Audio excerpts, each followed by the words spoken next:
Bakit kaya kapag politiko ang isang tao sa Pilipinas, ay alam agad natin na mayaman?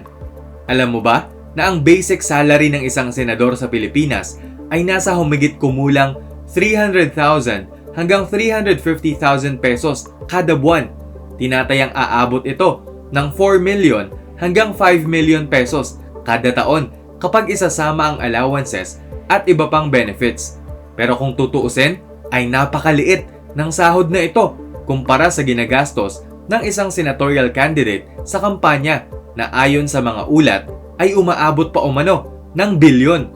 Ngayon ay samahan ninyo akong tuklasin ang 10 richest senators in the Philippines. Base ito sa kanila mismong idineklarang Statement of Assets, Liabilities, and Net Worth o SALN. Number 10. Vicente Tito Soto III, 188.86 million pesos. Siya ang pinakamatagal na senador sa kasaysayan ng Pilipinas at nag-iisang nanalo ng 5 termino. Nagsimula siya sa showbiz noong 1960s bilang singer, naging award-winning composer at naging producer. Mas nakilala bilang parte ng Tito, Vic and Joey sa kanilang TV shows, movies, at sa kanilang longest-running variety show na Eat Bulaga. Nagsimula siya sa politika nang maging Vice Mayor ng Quezon City mula 1988 hanggang 1992. Nanalo siya bilang senador noong 1992, 1998, 2010, 2016 at 2025 at naging Senate President ng 2 beses.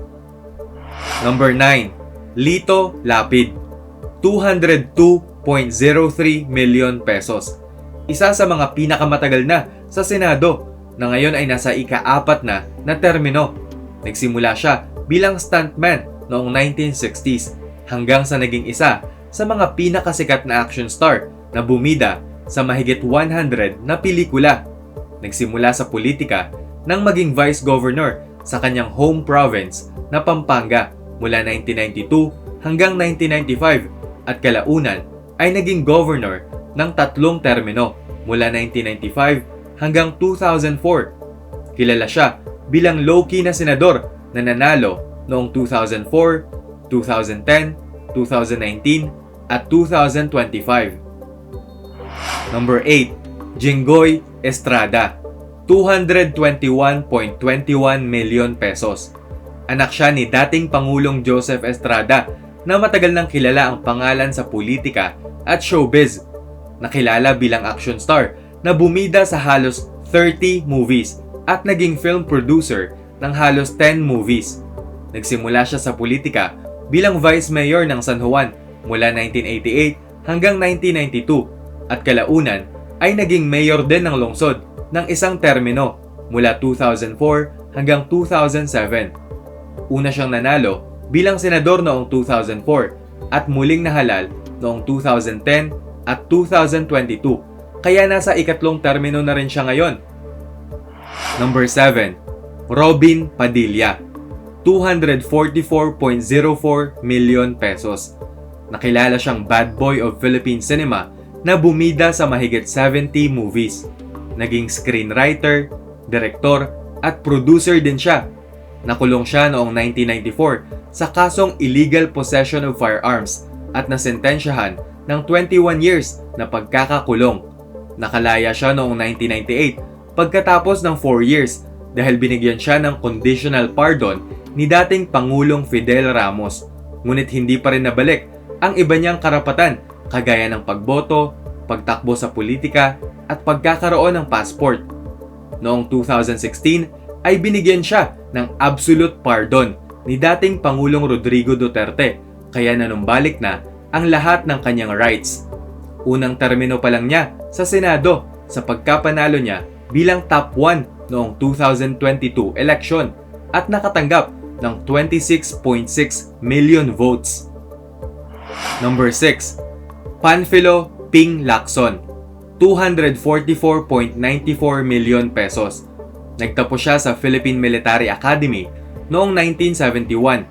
Naglingkod sa Philippine National Police ng 30 years at naging PNP Chief noong 1999 hanggang 2001. Una siyang nanalo bilang senador noong 2001 at muling nahalal noong 2007, 2016 at 2025, kaya nasa ika-4 na termino na siya ngayon. Malaki ang itinaas ng kanyang net worth, naging 244.94 million pesos mula 58.7 million noong 2022 dahil sa tagumpay ng kanyang mga investment sa real estate, agriculture at healthcare noong break niya sa politika. Number 5. Camille Villar, 362.07 million pesos. Kaisa-isang babae at bunso sa 3 anak ng bilyonaryong si Manny Villar.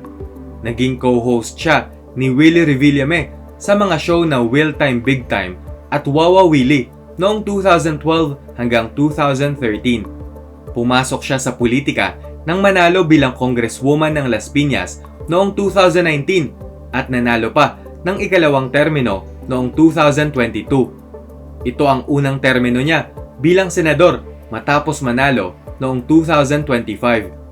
Si Camille ang President and CEO ng All Value Holdings Corporation na may hawak ng retail operations ng Villar Group of Companies kagaya ng All Day Supermarket, All Home, All Day Convenience Store at Coffee Project. Number 4. Juan Miguel Migs Zubiri, 431.77 million pesos. Galing siya sa pamilya ng mga negosyante at political dynasty sa probinsya ng Bukidnon at matagal nang may hawak ng pinakamatataas na posisyon doon.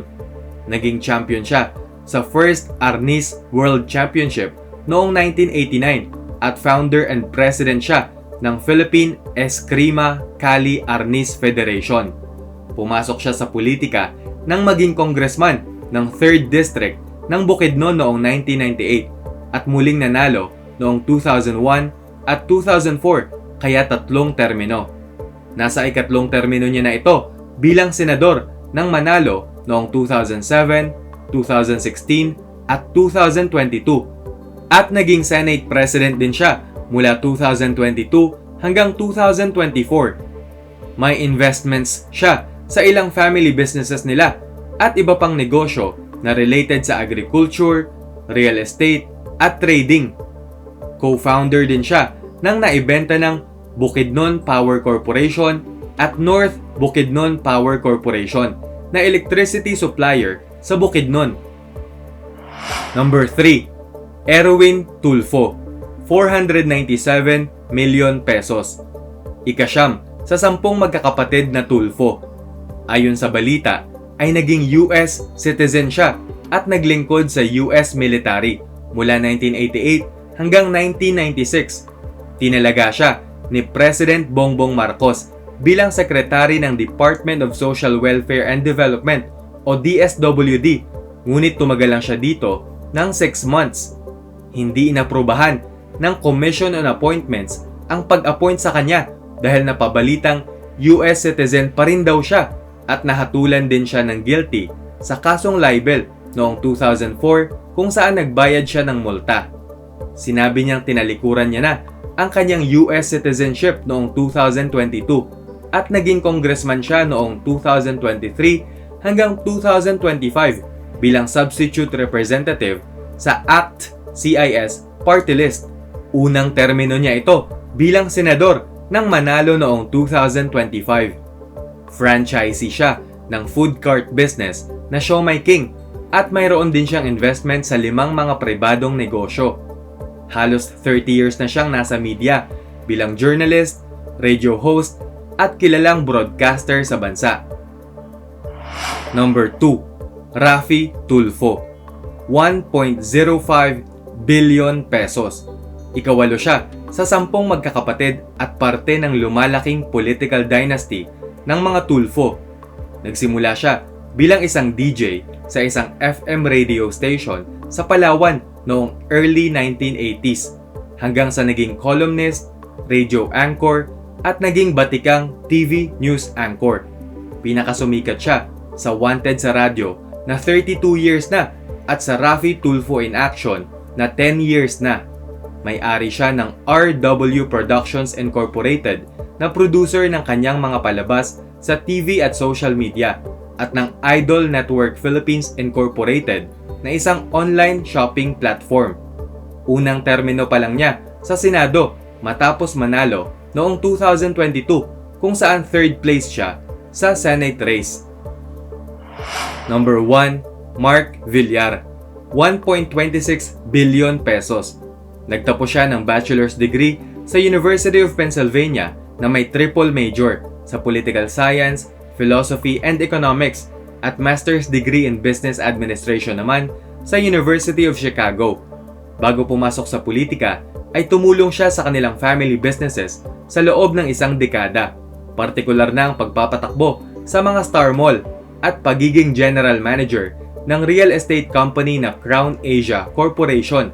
Nanalo siya bilang congressman ng Las Piñas ng 3 termino noong 2010, 2013 at 2016.